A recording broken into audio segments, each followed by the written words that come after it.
Welcome back to my YouTube channel. नमस्कार, मैं धैर्य ब्लग चैनल अपना सकलोके पुनरबार स्वागतम जनाइছোঁ।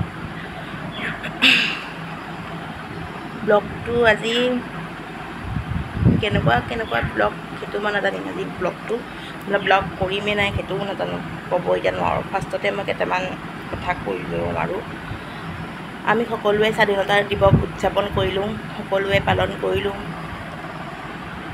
সকলোৱে স্বাধীনতা দিৱস বুলি ক'লে আমি ভাৰত মাক মানে ভাল পাওঁ, মানে সকলোৱে ভাৰতখনক ভাল পায়। স্বাধীনতা দিৱস সেইকাৰণে পালন কৰা হয়। সেইবোৰ দেশবিধৰ কাৰণে যিসকলে আমাৰ দেশখন ৰক্ষা কৰিছিল ব্ৰিটিছৰ পৰা। কিন্তু এই ভাৰতখনতে আমি যেন ক'ৰবাত স্বাধীন হোৱাই নাই। এই ভাৰতখনতে আমি ক'ৰবাত স্বাধীন হ'বলৈ অকলেই মানে থাকি গ'লোঁ আৰু কোনোবা এটা জেগাত। কাৰণ এক চাইডে সেইদিনা ভাৰতবৰ্ষ স্বাধীনতা দিৱসৰ পালন কৰা হৈছিল, আৰু আনহাতে মৌমিতা দেৱনাথৰ যোনজন ডক্টৰ হয় কলকাতাৰ, নিউজটো আপোনালোকে সকলোৱে দেখিছে চাগৈ। দেশ জোকাৰি গ'ল। সেইটো কেনেকুৱা হ'ব পাৰে এজনী নাৰীৰ লগত এনেকুৱা। ইতিহাস সাক্ষী আছে, দ্ৰৌপদীৰ লগতো এনেই হৈছিলে, 5 পাণ্ডৱ থকাৰ স্বত্তেও হৈছিলে, আৰু আজি কলি যুগতো হৈ আছে।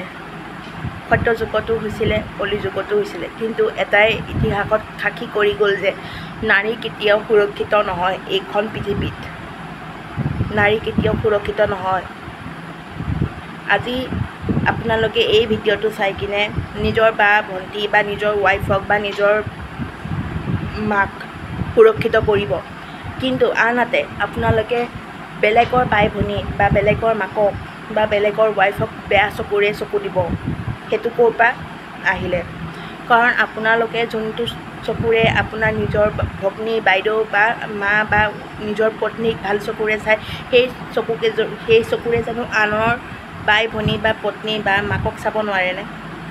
এনেকুৱা কিয় হয় যে আমি নাৰী সকলোৱে সদায় পৃথিৱীখনৰ কাৰণে বা নিজৰ ফেমিলিৰ কাৰণে, নিজৰ ফ্ৰেণ্ডছৰ কাৰণে যুঁজি যাওঁ, আৰু শেষত গৈ আমি আমাক নাৰীকে আকৌ উল্টাই বেলেগে পুৰুষসকলে আমাকেই ৰেপ কৰিব আহে বা অন্য বলৎকাৰ টাইপৰ কৰিব আহে। মই এইটো বুজি নাপাওঁ। কিন্তু এতিয়াও ভাৰতখন ক'ৰবাত নহ'লে ক'ৰবাত স্বাধীন হোৱাই নাই। সেইটো হৈয়েই আছে, যোনটো অতীজৰ পৰা হৈছে বলৎকাৰ। আজি মৌমিতাৰ লগত হৈছে, কালি পৰহি বেলেগৰ লগত হ'ব। আৰু আমি সকলোৱে ভাবোঁ যে ডক্তৰ আমাৰ কাৰণে ভগৱান হয়, আৰু সেই ডক্তৰকে আমি আমাৰ মানৱৰ দানৱ পিশাচকেইটাই এনেকুৱাখন সেই ডক্তৰগৰাকীকে এনেকুৱা শাস্তি দিলে। ভাবকচোন এবাৰ আপোনালোকো, ক'ত গ'ল সেয়া মানসিকতা? ক'ত গ'ল সেয়া মানুহৰ দুখৰ অন্তৰখন? কিয় আপোনালোকে এনেকুৱা কৰে? আপোনালোকে পুৰুষ হ'ল বুলিয়েই, বহুত শক্তি আছে বুলিয়েই ইমানখিনি কৰি দেখাবনে এজনী নাৰীৰ লগত? কিয় এনেকুৱা কৰে? আৰু মই কি বুলি ক'ম, আৰু ক'বলৈ লাজ লগাই হৈছে। এইজনী নাৰী ক'ব গ'লে আমাৰ ভাৰতখন সেইদিনাখন স্বাধীন হ'ব যোনদিনাখন আমাৰ ছোৱালী এজনীয়ে ঘৰৰ পৰা ফ্ৰীডম হৈ ওলাব যে আজিৰ পৰা আমি মুক্ত, আজিৰ পৰা আমি ভয় নাই। যোনদিনাখন এজনী নাৰীয়ে ফ্ৰীডম হৈ কিনে ৰাতি সোমাব। আজিও আমাৰ সমাজত এনেকুৱা আছে যে বেলি দুবাৰ আগতেই ঘৰত সোমাব লগা হয় আমি ছোৱালীবিলাকে, বা কোনোবাই অফিচৰ পৰা এনেই বজাৰ চজাৰৰ পৰা অহাৰ সময়তো ভয় ভাৱ এটা লৈ আহে, মোৰ লগত কিবা হ'ব নেকি, মোৰ লগত কিবা কৰিব নেকি কোনোবাই, তেনেকুৱা। কিন্তু নাই, আজিও ক'ৰবাত গ'লে অকলে যাবলৈ ভয় কৰে। ঘৰৰ পেৰেণ্টছক লগত লৈ যায় ছোৱালীসকলে বা নাৰীসকলে। কিন্তু কিয়? এইটো কিয় হৈ আছে আমাৰ ভাৰতবৰ্ষখনতে, বা গোটেই মই ভাৰতবৰ্ষখনকে কোৱা নাই, গোটেই পৃথিৱীখনতেই হৈ আছে এইটো। ছোৱালীবিলাকক কিয় এনেকুৱা কৰে, বা নাৰী জাতিটোক কিয় এনেকুৱা অত্যাচাৰ কৰে আপোনালোকে? এইটো ইণ্ডিপেণ্ডেন্স ডে চেলিব্ৰেশ্যন কৰাটো আচল উৎসৱ নহয়, মানে আচল সেয়া নহয়, কিন্তু আপোনালোকে নাৰীক সন্মান কৰক সেইদিনাখন। আৰু আপোনালোকে যোনখন দেশত আছে সেই দেশখনো ভাৰত মাতাই হয়, মায়েই হয়। চ' সেইকাৰণে নাৰীক সন্মান কৰক। তাৰপিছত স্বাধীনতা দিৱস পালন কৰিব বা অন্য পূজা পালন কৰিব। আপোনালোকে যে এই কেইটামান দিনৰ পিছত দুৰ্গা পূজা আহিছে, তাৰ কেইটামান পিছত আমাৰ লক্ষী পূজাও হ'ব ভাৰতবৰ্ষতে। সেই লক্ষী পূজাৰ দিনাখন ধুমধামেৰে মা লক্ষীক পূজা কৰি বা মা লক্ষীৰ আগত মিঠাই প্ৰসাদ খুৱাই কিনে সেইদিনাখন মা লক্ষীক অনুভৱ নকৰিব যে সেইদিনাখনেই আপোনালোকে মা লক্ষীক মৰম কৰে বা আপোনালোকৰ ঘৰৰ বা অন্য ঘৰৰ নাৰীসকলক আপোনালোকে সন্মান কৰে। কিন্তু লক্ষী পূজাৰ দিনাখনেই কিয় সন্মান কৰে? বাকী কেইদিন কিয় সন্মান কৰিব নোৱাৰে নেকি লক্ষী? নাৰী মানে লক্ষী হয়, আৰু এই লক্ষীজনীকে আকৌ বলৎকাৰ কৰিব ধৰে, ৰেপ কৰিব ধৰে, আৰু নাজানো কি কি কৰিব ধৰে পুৰুষসকলে। সেইকাৰণে প্লিজ ষ্টপ কৰক এই চব। এইখিনিয়ে ক'বলৈ, কিবা আজি ভুল হৈছে ক্ষমা কৰিব।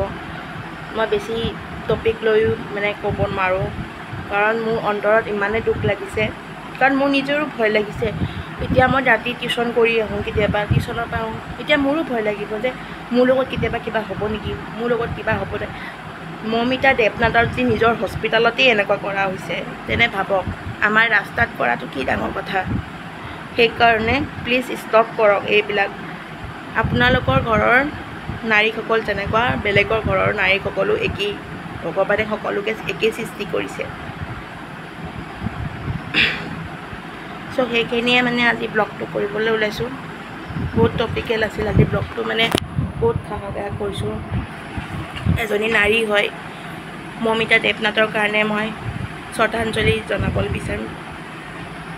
তাইৰ আত্মাটো য'তেই আছে ভালে থাকক।